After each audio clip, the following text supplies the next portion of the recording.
Questi sono gli smartphone che Realme, se vogliamo, sa fare meglio, ovvero uno smartphone che abbia potenza, una scheda tecnica che faccia venire la bava alla bocca a più persone, ma poi venga lanciato con una promo che sia sufficientemente ghiotta per renderlo veramente appetibile. Sto parlando del nuovo Realme GT 7 Pro che dopo una, diciamo così, piccola pausa dalla serie GT che con il 6 aveva creato una sorta di medio-alta gamma, ma non uno smartphone di fascia veramente alta come questo, torna appunto con un prodotto veramente ghiotto. Vi racconto tutto in questa recensione.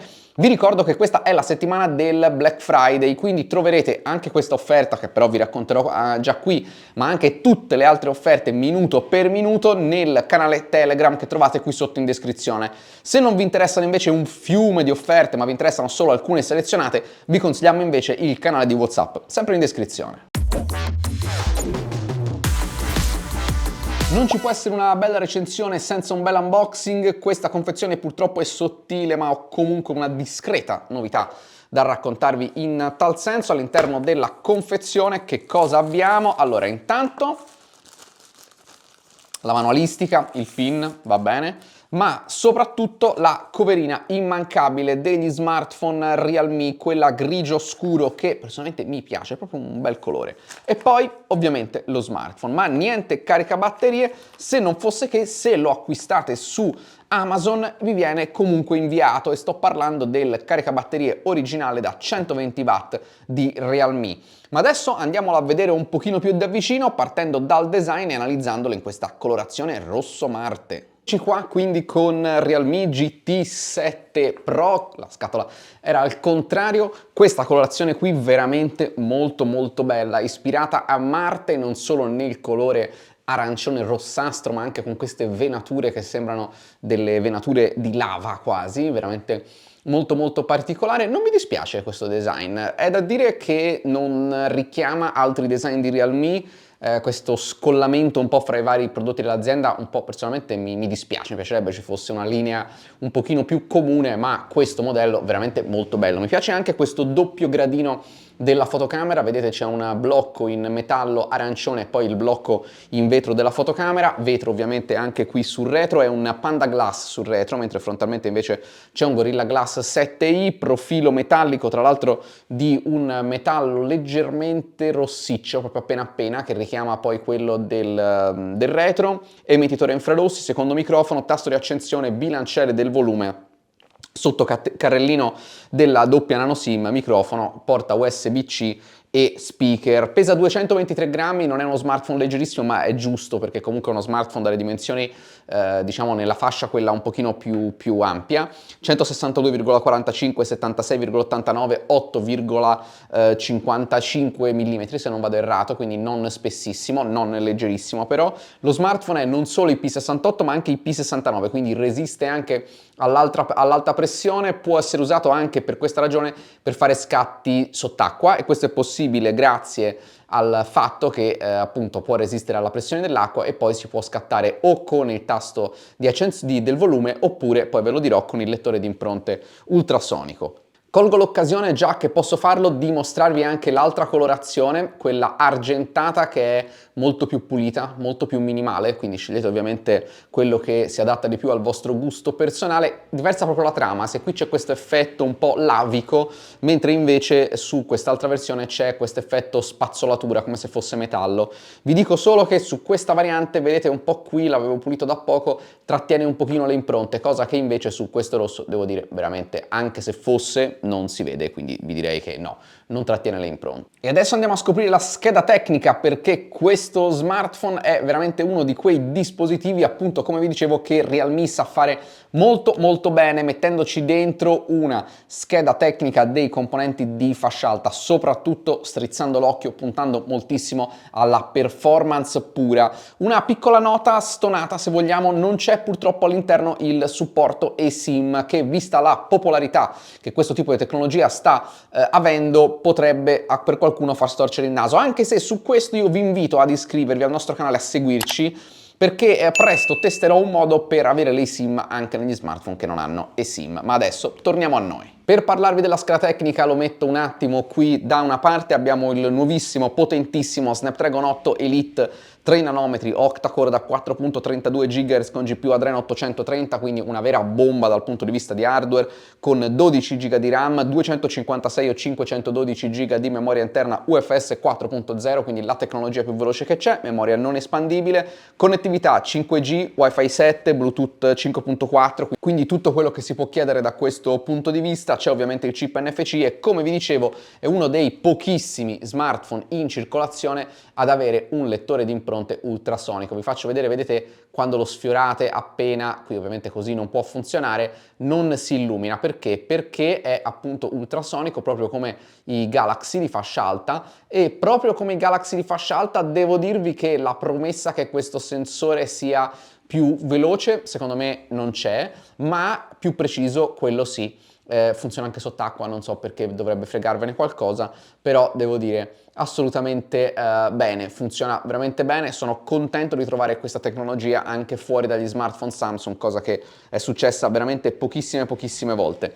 All'interno dello smartphone c'è una camera di vapore più grande rispetto al passato. In termini di prestazioni non vi dico che non soffre di thermal throttling, perché sul lungo periodo anche questo smartphone un pochino viene messo in ginocchio dal fatto che il processore stesso è veramente una bomba e quindi ovviamente molto sotto stress con giochi pesanti, con Genshin Impact, con impostazioni nella fascia diciamo alta. Devo dire che può iniziare a diventare tiepido. Ho sentito di qualcuno che si è lamentato che diventava incandescente. Personalmente non ci sono proprio riuscito, anche giocando a Genshin Impact per un po' di tempo è diventato un tiepido, calduccio, diciamo così, un po' tutto, ma non è mai diventato ustionante come alcune persone hanno riportato. Non so se usavano una versione diversa, non so proprio cosa dirvi, forse un software non definitivo. Fatto sta che non è assolutamente l'esperienza che ho avuto io.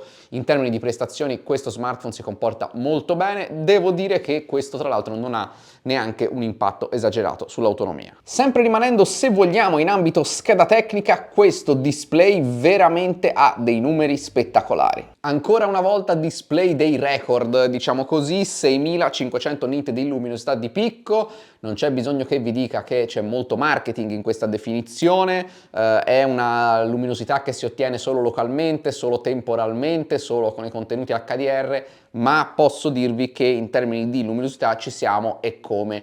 Vi direi che non noto una differenza tra questo e un display che vi dà, non so, un picco di 4000-3000 nit, però posso dirvi che è luminosissimo, veramente un piacere da utilizzare anche all'esterno senza nessun tipo di problema. È un pannello LTPO OLED, supporta il refresh rate adattivo, quindi fra 1 e 120 Hz, è uno schermo da 6.78 pollici che è leggermente curvo sul vetro esternamente, ma il display è completamente piatto. Tra l'altro arriva con una pellicola preapplicata, cosa che devo dire ormai inizia a diventare piano piano una cosa anche questa non più così comune. Risoluzione 1.5K, ovvero 1264x2780 pixel, HDR10 Plus supportato. Come vi dicevo, il vetro è un Gorilla Glass 7i, quindi robusto ma non di ultimissima generazione, non della fascia quella più alta di tutte.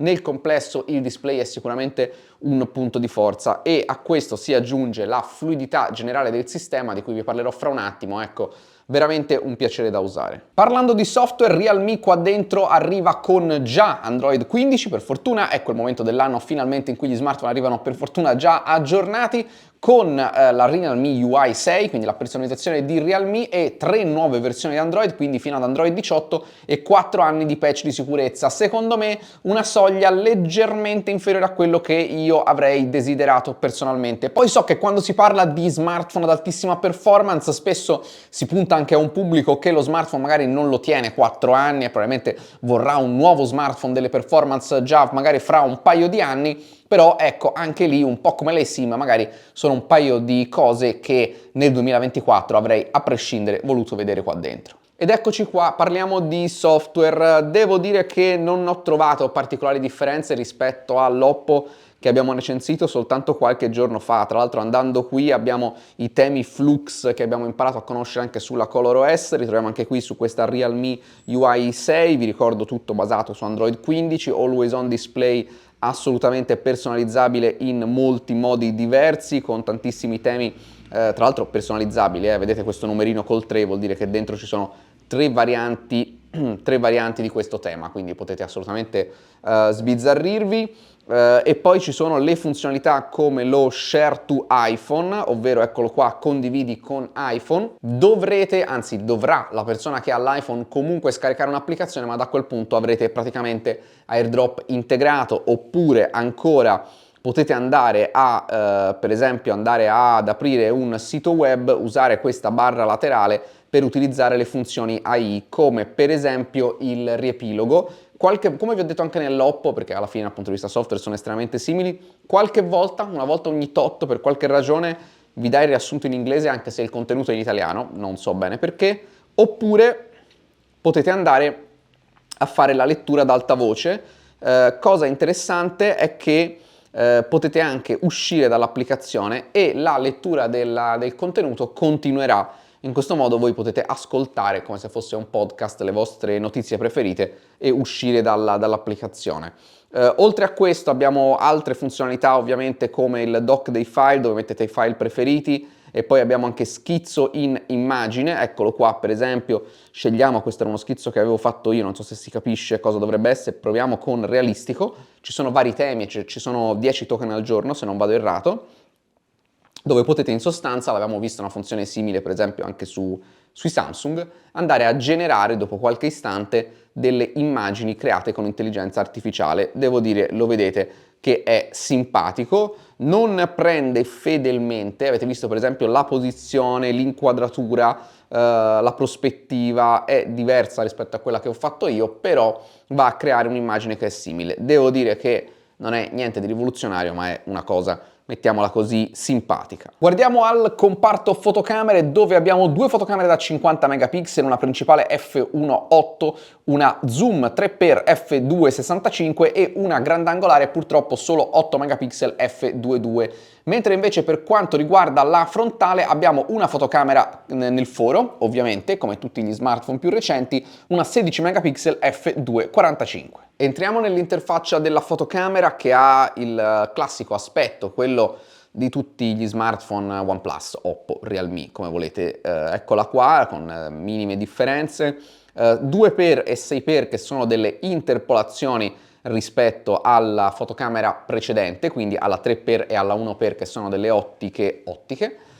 Curioso il fatto che si imita iPhone garantendovi tre focali diverse sull'1x, che alla fine in realtà non è niente di diverso che fare così, vedete ve le propone anche qui 35 mm, 28 mm, 73 mm, 85 mm, non so perché vi proponga l'85 mm, oppure il 16 mm grandangolare.